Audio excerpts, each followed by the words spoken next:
Aujourd'hui, on parle du bonheur, de cette promesse qu'on croit tenue quand on coche toutes les cases et de la déception qui arrive quand on réalise que ça ne suffit pas.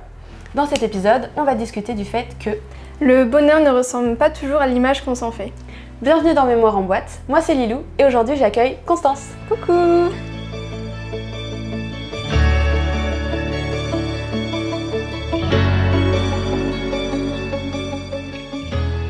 Merci Constance d'avoir accepté de participer à cet épisode de podcast. Je suis trop contente que tu aies bien voulu.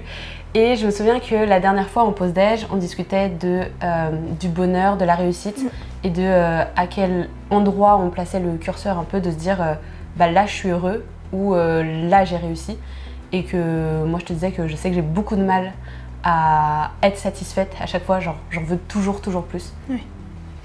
Bah, c'est vrai que j'ai aussi ce sentiment, cette impression et qui est dur à porter au quotidien, je trouve. Parce que voilà, j'ai tout pour être heureuse dans ma vie. Donc j'ai une famille qui s'aime, j'ai un copain qui m'aime, j'ai des amis. Et en fait, c'est vrai que la société nous donne une image du bonheur qui est tellement différente de la réalité que des fois on se sent perdu quand on arrive à avoir ce que la société nous dit d'avoir. Ouais. Et en fait on se dit ok, c'est ça en fait. Je sais pas. Un peu la déception de genre par exemple même beaucoup la société va dire genre quand tu grandis c'est tu fais des études, tu réussis tes études, après tu as un bon travail où tu es censé gagner de l'argent, tu achètes une maison, tu as un copain et tu es censé te marier et avoir des enfants, alors qu'en fait il y a plein de gens aujourd'hui qui veulent pas avoir d'enfants, il y a plein de gens qui veulent pas se marier. Et je trouve ça hyper... c'est hyper faux par rapport au bonheur de... Enfin, qu'est-ce qu'on considère comme le bonheur aujourd'hui? Et puis c'est quelque chose de hyper subjectif qui dépend vraiment de chaque personne. Une personne, par exemple, qui va avoir sa maison, va se sentir hyper heureuse. Et quant à une autre, elle va se dire c'est juste normal quoi, d'avoir mon propre chez moi, ma propre maison. Donc c'est vrai que c'est quelque chose de... Je pense qu'il y a des gens qui veulent pas être, avoir une maison, être propriétaire en tout cas. Parce que oui, être propriétaire aussi, avoir une maison c'est sûr. Mais avoir un toit pour dormir, c'est quand même important. Mais oui, des fois, il y a plein de gens qui n'ont pas forcément envie d'acheter plus tard ou genre ça les intéresse pas. Oui, c'est ça. Ils préfèrent par exemple, je sais pas, avoir un chien ou alors acheter une belle voiture. C'est vraiment quelque chose qui dépend de chaque personne. Ouais. Et tu m'avais dit une fois que tu avais une discussion au collège qui t'avait fait cogiter et ça t'avait fait beaucoup réfléchir sur justement la notion de bonheur dans la vie. Ouais, parce que je discutais avec une copine, on arrivait au collège le matin, on attendait que le portail s'ouvre et elle me dit pourquoi t'es sur Terre quoi, qu'est-ce qui te fait vibrer, Et elle me donne sa réponse. Alors je sais plus ce que c'était exactement, mais moi je me suis dit ah ouais, attends, je me suis jamais posé vraiment cette question et ça m'a remise en question. J'ai vraiment réfléchi à ça et je me suis dit qu'est-ce qui pourrait être cool. Et c'est vrai que si je peux aider à rendre les gens heureux par une petite manière, une petite chose, une petite attention, des fois juste un sourire ça peut tellement aider les autres que c'est quelque chose qui moi m'intéresse quoi, que j'ai envie de réaliser au quotidien. Donc, pour toi du coup ta réponse à ça c'était pourquoi tu es sur Terre, c'était pour rendre les gens autour de toi heureux? Ouais, c'est ça, essayer avec des petites blagues, avec des petites attentions, d'essayer de mettre un peu de joie dans la vie des autres quoi. J'adore, ça fait bien en plus. À petite échelle, je dis pas que voilà, mais... Non mais c'est déjà super cool. Et tu me disais aussi que tu avais lu un livre qui t'avait justement qui avait un peu changé ta notion de qu'est-ce qu'était le bonheur et comment entre guillemets atteindre le bonheur, parce que j'ai l'impression que tout être humain cherche à juste trouver le bonheur, mais sauf que c'est hyper flou comme concept, comme qu'est-ce que le bonheur. Ouais. Et j'ai lu pas mal de livres à ce sujet, mais celui qui vraiment m'a marqué et que je recommande à tous, c'est le livre « Jusqu'ici tout va mal ». Et en fait, c'est écrit « Jusqu'ici tout va bien » et c'est barré, écrit à la place « Tout va mal » de Louise Aubry. Et dans lequel elle parle vraiment de ce moment où elle comprenait pas où était son bonheur. Elle voyait qu'il y avait un truc qui manquait dans... Enfin, elle avait l'impression qu'il manquait quelque chose dans sa vie. Mais en fait, c'était cette histoire du bonheur en fait, qu'elle n'arrivait pas à atteindre parce que c'était les dictats de la société qu'elle réalisait, ouais, voilà, qu'elle suivait. Et vraiment, c'est un livre hyper intéressant en mode genre développement personnel, mais plutôt cool parce que tu te mets vraiment à sa place et je me suis pas mal reconnue dans ses mots. Donc c'est vraiment un livre hyper intéressant sur la fameuse quête du bonheur qui Et du coup, toi, c'est quoi, par exemple, que tu as retenu de ce livre, que tu appliques maintenant, du coup, peut-être depuis que tu as lu ce livre? Ouais, bah c'est vraiment pas se mettre la pression et faire les choses pour moi. C'est toutes les choses du quotidien, voilà, pas la perfection, ça n'existe pas. Donc bah voilà, un peu redescendre la barre et puis faire les choses pour moi et pas voilà, pour les autres. C'est vraiment quelque chose qui est hyper important et qui m'aide. Voilà, c'est des petites touches comme ça que j'essaie d'appliquer à mon quotidien pour voir qu'en fait, la vie c'est cool, quoi. C'est vrai que, genre avec les réseaux sociaux, etc., moi, comme je publie du contenu, des trucs et tout, il y a eu des moments où j'avais l'impression de devoir plus suivre les algos et me dire il faut que ça marche. Et les gens, à un moment, je faisais beaucoup de crochets, donc c'était dans le crochet, ils voient des hauls de laine, des trucs, des machins, et de me dire ok, il faudrait que je fasse un peu la même chose pour que les gens m'aiment et que au final je sois heureuse. Alors qu'en fait, parce que je vois beaucoup le bonheur à travers le fait que les gens m'aiment, et ça je sais déjà que c'est un problème. Mais ça fera sans doute l'objet d'un autre podcast. Mais du coup, déjà, il y a ce problème-là et de se dire toujours vouloir faire toujours plaisir aux autres pour... En fait, je transfère un peu mon bonheur par rapport à si les gens m'aiment et s'ils vont me dire des choses bien de moi. Et j'ai eu un moment où j'arrivais plus à me dire des trucs bien de moi-même. J'attendais que les autres me disent « Ah, ça c'est vachement bien ce que t'as fait » ou « C'est vachement bien cette vidéo » ou « Ce truc il était cool et tout ».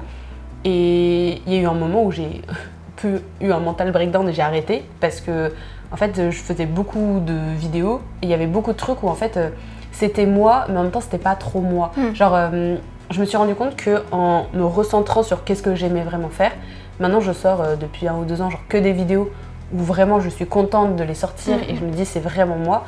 Et il y a eu des fois où par exemple en vrai sur TikTok j'avais fait genre justement des hauls de laine que j'achetais, etc. En vrai, c'est pas mon truc. Il y a des gens qui le font, comme des hauls de vêtements, et c'est très bien. Et en vrai, pourquoi pas. Mais moi, je sais que c'est pas un truc que forcément je regarde. Et je me disais, je faisais ça parce qu'en fait, tout le monde le faisait. Et je me disais, il faut que je le fasse parce que en fait, ça plaît à plein de gens de voir qu'est-ce que j'ai acheté.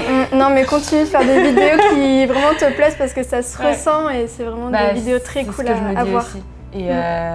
Et je sais que du coup, j'ai beaucoup plus de beaux retours, je trouve. J'en ai peut-être moins parce qu'il y a beaucoup de gens qui... Enfin, la majorité des gens prennent moins le temps de dire quand ça leur plaît que quand ça leur plaît pas. Ah bah ça. Et mais du coup, j'ai quand même des retours positifs beaucoup plus construits des fois sur justement des vidéos que j'ai sorties où j'étais à 100% de me dire ça, je suis trop contente de le sortir. Et au moins, je me dis que quand, entre guillemets, ça marche pas, j'arrive à mettre genre tous les stats de côté et à me dire je m'en fiche parce que de toute façon j'étais trop contente de faire cette vidéo. Alors qu'avant justement quand c'était des contenus plus mitigés, j'avais l'impression du coup de me rendre malheureuse, de me dire j'ai fait un truc qui me plaisait moyennement. Parce que j'ai jamais fait quand même un truc qui me plaisait genre pas du tout mais qui me plaisait bon voilà pourquoi pas et qui en plus marchait pas, mais du coup j'étais encore plus déçue et du coup je remettais beaucoup en cause genre ma propre valeur. Et ça c'est un peu un problème. Ouais, je pense qu'aujourd'hui il y a beaucoup ça, comme tu disais avec les réseaux sociaux, c'est vrai que ça aide vraiment pas, malheureusement. C'est sûr. Et dans tout ce que tu me disais, il y a eu un moment où tu t'es dit justement, là j'ai tout ce que la société veut, mais en fait je suis pas heureuse. Est-ce que tu as un moment clé où tu t'es dit ça et tu t'en souviens? C'était je dirais que c'est plus venu sur la longue durée, c'était pas un point fixe, genre un 24 septembre. À 13h, c'est ça. Un train de points remonté. C'était vraiment Oui, bah justement, avant de lire ce livre, je me suis dit, bah voilà, faut sortir de cette chose, quoi. Et c'est ça qui m'a aidée, donc maintenant j'ai plus ce problème. Et je vois justement les petits... T'as acheté le livre suite à un peu genre te rendre compte de ça, ou t'as vu ce livre-là et tu t'es rendu compte? J'ai lu plusieurs livres avant sur cette thématique, et c'est vraiment lui qui m'a aidée. Mais t'avais du coup déjà conscientisé ce Oui, j'avais déjà de... conscientisé, ouais, c'est ça, exactement. Et maintenant, je me rends compte que les petits trucs du quotidien, c'est vraiment les trucs genre trop bien qui font que je suis heureuse, quoi. Je sais pas, par exemple, sortir avec mes amis, quand mon copain m'apporte le petit déjeuner, se balader en forêt avec ma famille, c'est vraiment des petits trucs comme ça qui... c'est des choses qui sont petites, mais c'est vraiment ces choses-là qui font vraiment le bonheur du quotidien. Et même souvent, des fois, on s'en rend pas compte sur le moment. C'est après, on se dit, ah ouais, attends, c'était trop bien ça. Trop bien, Ouais, et c'est vraiment ça. Maintenant, je suis contente de réussir à faire la différence de ce que la société dit, machin, bidule, et de ce que moi, vraiment, ce qui me rend heureuse, quoi. Ouais, je vois. Moi, je sais que justement, dans cette démarche de toujours vouloir plus, je sais que quand je suis allée à Cannes, justement, si vous n'avez pas vu, n'hésitez pas à aller voir mes autres vidéos. Ouais, très très cool. Franchement, Lilou, la star. Mais quand je suis allée à Cannes, et justement, je l'ai mis dans ce vlog-là, mais genre quand on était sur la plage, là après, où genre tout redescendait, j'avais vraiment ce truc de me dire, enfin là pour le coup, moi j'ai une famille aimante, mes parents sont pas divorcés, j'ai une petite sœur incroyable, j'ai un petit copain adorable, j'ai un chat, j'ai vraiment tout, j'ai un super appart à Bordeaux, enfin tout va bien.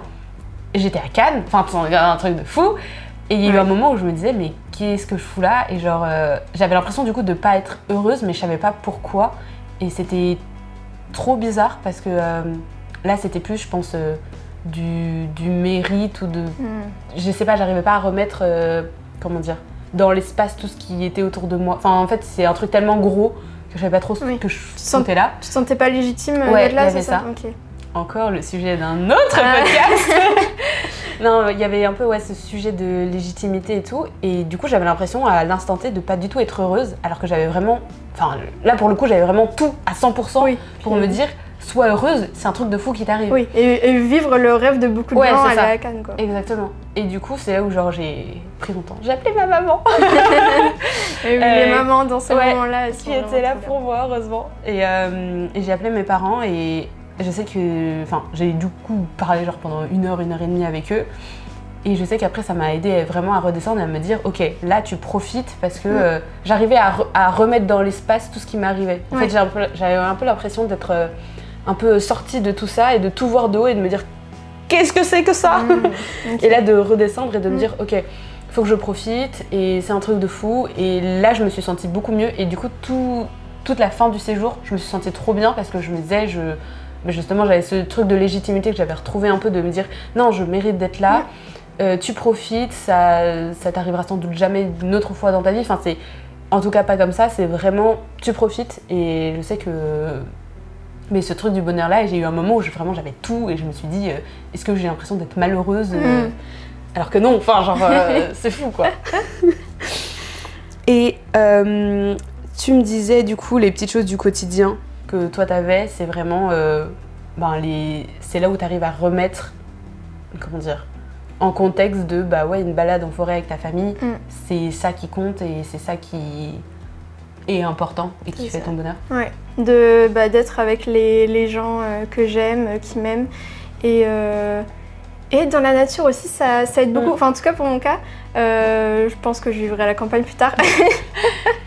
Ça aide beaucoup ce contact avec la nature. C'est comme si on était un petit être parmi dans ce monde, et en fait on dit ah waouh, mais attends, il y a des arbres, il y a des oiseaux qui chantent et tout, mais vraiment ces petits trucs un peu, tu te dis bêtes quoi, mais vraiment quand tu fais attention, en fait ça, enfin en tout cas pour mon cas, ça m'aide à me dire ah ouais, attends, c'est trop bien ces petits moments.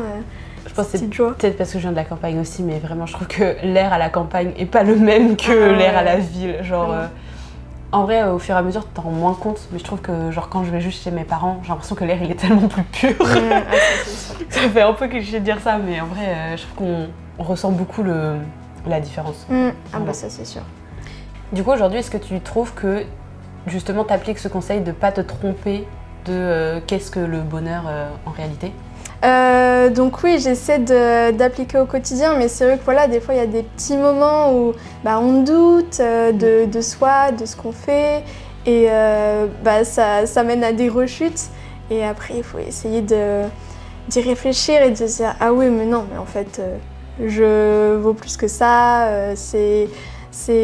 En vrai, peut-être qu'il y a ça qui s'est mal passé, mais il y a ça qui est trop bien. Donc, essayer de voir les choses positives. C'est vrai que quand même, ça aide pas mal à essayer de se sentir bien. Et oui, j'essaie aussi de parler de ça autour de moi et pour essayer de mener tout le monde dans cette vibe qui est plutôt agréable, quoi. Positive et puis rigoler avec les gens et tout. C'est ça. Moi, je sais que des fois, j'essaie juste de moins me prendre la tête. Genre, j'ai l'impression des fois de me prendre beaucoup trop la tête et ça nique un peu mon bonheur. Genre, en fait, il y a des fois des trucs, par exemple, au travail, de me dire je sauve pas des vies, donc c'est pas grave. Enfin, s'il y a un truc... on est peut-être short en time, etc. Au moins, je sais que je ne sauve pas des vies, je ne suis pas médecin urgentiste, personne ne va mourir. Et sauf que des fois, je me rends compte que je me rends malheureuse à me dire tel truc, genre il faut absolument que je termine tel moment. Et des fois, c'est genre des deadlines qui sont déjà soit pas du tout concevables, donc c'est normal en fait de pas réussir, soit c'est des trucs où je me dis, mais en fait, ça sert à rien de se mettre autant la pression parce qu'on ne sauve pas des vies. Et je sais que j'ai déjà fait le maximum et on ne sauve pas des vies. Ou même par exemple là, par exemple, en vrai, même avec ce podcast là, par exemple, actuellement nous filmons un épisode bien en avance avant que ce soit diffusé. Mais je sais que je me mets énormément la pression dessus, de me dire est-ce que ça va plaire à des gens? Déjà, pourquoi est-ce que je veux que ça plaise forcément des gens? Bon, si, en vrai, c'est le principe parce que si je le publie. Mais j'ai quand même ce truc un peu... je sais que je le fais pour moi, mais j'ai quand même envie que ça plaise ou ça aide des gens, qu'il y ait des gens qui vraiment aient envie d'écouter et que ça puisse ne serait-ce que les aider à 1%. Mais je sais que je me mets beaucoup la pression, alors que là, à l'instant T, il y a genre, toi, t'es au courant, parce que tu es là. Il y a quelques personnes qui sont au courant, mais il y a plein de gens qui s'en foutent, ne sont pas au courant, et qui me suivent, mais qui ne savent tellement rien de ce projet qu'en fait, ils attendent rien. Alors que moi, j'ai l'impression déjà de me mettre de fou la pression, et du coup, des fois, ça me rend malheureuse de me dire ah ouais, mais là, si on n'a pas bien filmé ça, ou ah mince, tel truc a été décalé pour filmer le podcast et tout, et du coup, je vais être malheureuse, alors que je me dis, mais en fait, c'est pas grave, au pire, je recule la date, personne n'en saura rien un peu. Exactement. Et je sais que ça, c'est compliqué, et du coup, souvent, j'essaie de prendre des fois du recul sur la situation, de romantiser un peu ma vie, des fois, d'être un peu genre le personnage principal de mon histoire. Non, mais comme tu disais, avec justement, en fait, ça paraît un peu con, mais des fois, genre juste quand tu sors et que tu marches le matin, genre juste, il fait beau, t'as du soleil, je sais pas, t'as quelqu'un qui te sourit, ah c'est bien, c'est agréable. Et je suis d'accord avec toi pour dire que ça c'est le bonheur. Et je sais pas si toi tu divises un peu aussi ton bonheur professionnel et personnel. Genre moi j'ai l'impression d'avoir tout personnellement qui va bien, je suis en bonne santé, ma famille est en bonne santé, mon copain, ma sœur, mes animaux de compagnie, tout le monde va bien et je sais que tout le monde m'aime et que je les aime tous en retour. Et j'ai l'impression que des fois, professionnellement, j'arrive pas à atteindre ce que je voudrais ou je me mets grave la pression, alors que j'ai plein de gens des fois qui me disent « mais tu n'as que 22 ans, tu n'as que 22 ans ». Et j'ai l'impression de me dire « oui, mais j'ai déjà 22 ans ». Et du coup, je le vois dans l'autre sens. De me dire « il faudrait que je me compare tellement plus toujours aux gens qui ont plus que moi », alors que je sais consciemment que tout ce que tu montres sur les réseaux, parce que je publie aussi sur les réseaux, tu montres que le bon côté généralement. Il y a des gens forcément qui vont montrer le mauvais côté et c'est très bien justement de démoniser, je sais pas comment dire. Oui, d'arriver à montrer ces choses-là. Oui, c'est ça, pour montrer que, on est humain et que voilà. Mais en fait, en sachant, en fait c'est ça le truc qui est un peu nul, c'est que je sais en tant que personne qui poste sur les réseaux que moi globalement je vais poster que les bons trucs et je vais pas dire s'il y a un truc de mal qui m'arrive parce que entre guillemets ça ne concerne que moi. Et d'un autre côté, quand je vais me comparer aux autres, je vais me dire oui c'est logique qu'ils vont montrer que les trucs, le bon côté, mais je vais avoir l'impression que leur vie est incroyable, qu'ils ont une vie de rêve, alors qu'en fait, il y a juste sans doute plein de trucs comme moi qui montrent pas si ça va pas, quoi. Oui. Puis même, par exemple, la question du quotidien, bonjour, ça va? Oui, et toi, ça va? Enfin, on va toujours dire oui, ça va, parce qu'on sait qu'on va pas partir dans des discussions profondes avec des gens lambda, quoi. Donc, c'est vrai que c'est quelque chose qui est... oui, on montre souvent que les choses positives. Que le bon côté. Et je voulais dire même aussi... dans la vraie vie, ouais, t'as raison. Oui, même dans la vraie vie. Et je voulais dire aussi que... quand j'étais à ce moment-là, je me dis ah ouais attends mais j'ai tout mais je me sens pas très heureuse. En fait je me sentais un peu seule, enfin j'avais l'impression d'être la seule à ressentir ça et en fait après j'ai commencé à en parler, donc à me renseigner et tout et en fait c'est quelque chose qui est partagé par beaucoup de personnes et je trouve ça hyper intéressant de se dire ah ouais on n'est pas tout seul quoi. Donc ça c'est vraiment quelque chose d'agréable, tu te sens... Et puis que c'est pas, justement que c'est un truc vraiment de, un peu de société parce que. Ouais, c'est ça. En vrai, c'est comme, tu vois, moi j'ai beaucoup de grands cousins, cousines et tout.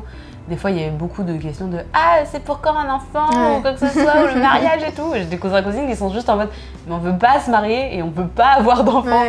Et pourtant, des fois, c'est.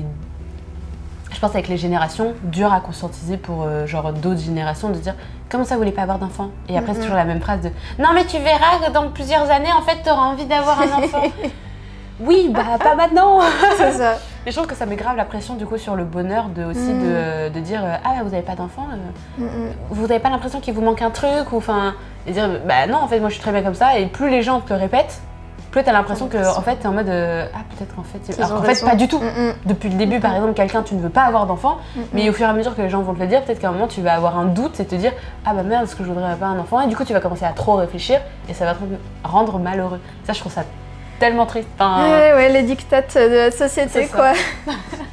Du coup aujourd'hui là maintenant si tu pouvais écrire quelque chose à la Constance de il y a quelques années qui doutait un peu du bonheur, qui se sentait toute seule, tu penses que tu lui écrirais quoi? Et du coup, je vais te donner un petit papier pour pouvoir lui écrire. Ok, trop bien. Donc, hop, tiens. Merci. Du coup, je dirais à la petite Constance qui a 17 ans, sois heureuse pour toi et pas pour la société. Merci beaucoup d'avoir accepté de participer à ce podcast. Vraiment, je suis trop contente avec plaisir. Merci à toi de t'avoir accueilli dans ce podcast. Merci à toi de m'inviter. Merci à toi qui nous écoutes. Merci d'avoir ouvert cette boîte et d'avoir écouté cet épisode. S'il t'a touché, n'hésite pas à le partager ou garde-le précieusement. Et nous, on se dit à très vite. Salut!